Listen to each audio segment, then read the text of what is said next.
こんにちはンスヒューマン。さてさて、今回はですね、明日5月22日からアーリーアクセスが始まっちゃう新モードについて公式発表があったからワクワクしながら詳しく見ていっちゃうゲタンね。おう、なんかすごいのが来るって噂は聞いてたけど、何が始まるの？はいつ、大きく分けて2つあるゲタンね。長い夢っていう新しい PVE シナリオと、それからワンスヒューマンレイドぞ。こっちは PVP にトーク化した、まあ新しいゲームモードって感じゲタン。2つも？そう。これはね、単なる新シーズンっていう感じゃなくって、もっと本当に大規模な新しい遊び方っていうのがドーンと追加されるイメージゲタンね。へえ。じゃあ今までやってた人ももしかしてこれから始まる人も全然違う体験ができちゃうってこと？すごい。そういうことになっちゃうゲタンね。じゃあまずその PVE の長い夢、それってどんな感じなの？はいな。こちらはですね、悪夢から週末が訪れちゃったらっていうのがテーマゲタンよ。うわ、ちょっとドキドキしちゃう不穏さゲタンよね。でね、面白いのがなんと最初から全マップが開放されてるゲタンよ。最初から全部？そうゲタンよ。しかもね、夢の領域っていうちょっと特殊なエリアが重なり合ってるゲタン。夢の領域？何にそれ？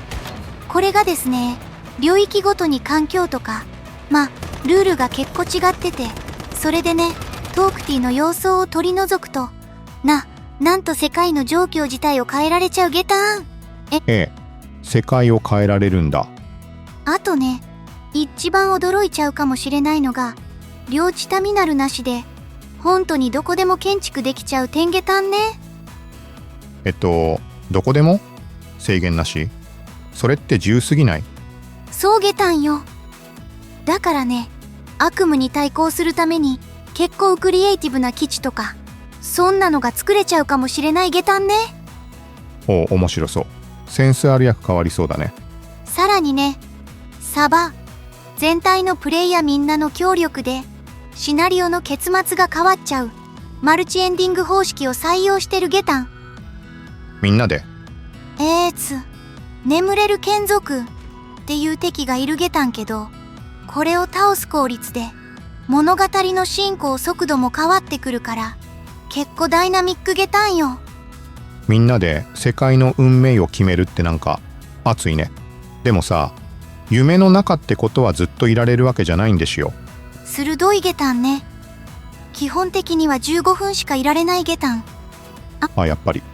でも現実の残片っていうアイテムを集めて現実アンカー剤もっていうのを作れば滞在時間を伸ばすことは可能ゲタンよ。なるほど。時間との戦いでもあるわけか。結構忙しそう。そうゲタンね。時間管理も重要になるゲタン。ふむ。じゃあもう一つのレイドぞ。こっちは PVP って言ってましたよね。はい、そうゲタン。PVP 好きの方、お待たせしましたって感じのワンスヒューマンレイドゾーンゲタン。これはね、ワンスヒューマン本体とは別にサブブランド的な位置づけでして、もっと純粋でかなりはどこあな PVP 体験ができちゃうモードになるゲタン。 PVP 特化いいね。他のゲームで例えるとどんな感じ？なんかタルコフとかロストライトみたいなやられたら装備失う系のヒリヒリするやつ？いい質問ゲタンね。確かにいくつか似ている要素はあると思うゲタン。やっぱり。例えばね、参加者全員が全く同じ初期状態でスタートするゲタンね。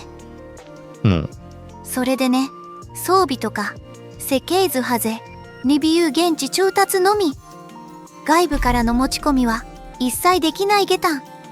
持ち込み不可なんだ。完全に公平スタートってことね。そうゲタン。公平性はかなり意識されてるゲタンね。で、やっぱりやられちゃったらブーツハーブンスタンダード品シーツの装備以外は落としてしまうリスクがあるゲタン。お、装備ロストありか。ドキドキするね、それは。ええ、そのあたりの緊張感は言ってたゲムに近いかもしれないゲタン。ふむふむ。でもそれだけじゃないんでしょ？なんか違うところも。ハイツ、大きく違う点として自分の建てた拠点が他のプレイヤーに破壊されちゃう可能性があるゲタン。え？拠点壊されるの？しかもログアウト中、つまりオフラインの時も攻撃されちゃう可能性があるゲタンよ。え？オフラインレイドあり？寝てる時も安心できないってこと？やば、それは面白すぎ。そうゲタンよ。だからしっかりした防衛施設とか罠、あとはね、信頼できる仲間との同盟、これがすごく重要になるゲタン。ここはかなりサバイバルゲムの色が濃いゲタンね。うわー、まさに弱肉強食の世界だ。ソロとか大変そう。かもしれないゲタンね。あと戦闘で使うデビエーション、トーク種の右翼ゲタンね。これにも新しいものが追加されて戦略の幅も広がってるゲタン。へえ。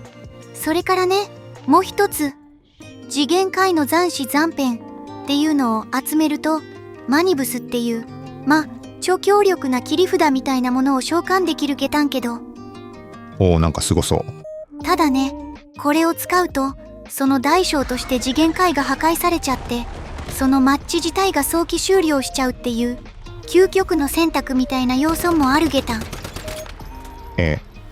そんなリスクも？強力だけど使うと終わっちゃうかもしれないってことか。悩むなそれ。どちらも全然違う遊び方で面白そうゲタンけど、でもなんでこれアリアクセスなんゲタンか？なんかもう結構できてる感じするゲタンけど。ああ、そこですよね。開発チームによると、これらのモドって従来のワンスヒューマンとはもう全く異なる新しいゲーム体験なので、感覚としてはほとんど新作を出すのに近いと。なるほど。新作レベルなんだ。そう。だからこそ正式リリースの前にできるだけ多くのプレイヤーさんに実際に触ってもらって、そのフィードバックをしっかり集めてバランス調整とか改善をしていきたいっていうことらしいゲタンよ。なるほどね。なのでブグだらけの未完成版っていうよりは、かなり完成度の高いものをみんなで一緒により良くしていくための期間っていう感じゲタンね。なるほどね。じゃあ私たちプレイヤーの声がすごく大事ってことだ。いいね。参加するのに制限とかってあるんですか？あと配信とかしても大丈夫？制限は一切ないそうゲタン。誰でも参加できるし、事前のトゥロクとかも不要ゲタンよ。お、誰でも OK。はいな。配信とか動画投稿も自由にやってくださいとのことゲタンよ。よかった。ただね、注意点としてキャラクターの外見アイテムなんかは共有できるゲタンけど、レイドゾエンの中での装備とかゲームの申告自体は完全に独立してるっていう点は覚えておいた方がいいゲタンね。あ、なるほど。そこは別々なんだね。了解。というわけで明日から始まっちゃうワンスヒューマン脳のこの2つの大きな新コンテンツ、長い夢とレイドゾーン、協力して悪夢に立ち向かう PVE か、それとも全てをかけて PVP の頂点を目指すか。あなたはどっちの世界に飛び込んでみるゲタンか？悩むな。どっちもすごく面白そう。片方はみんなで協力してこう世界を守る物語って感じだけど、レイドゾーンの方はなんというか、ある意味自分が世界のルールになるというか、死はするみたいな感じ。でもああいうサバイバル系の PVP で勝つって結局どういうことなんだろうね。強い武器持ってるとか、キーチが一番でかいとか。皆さんはどっちが気になりますか？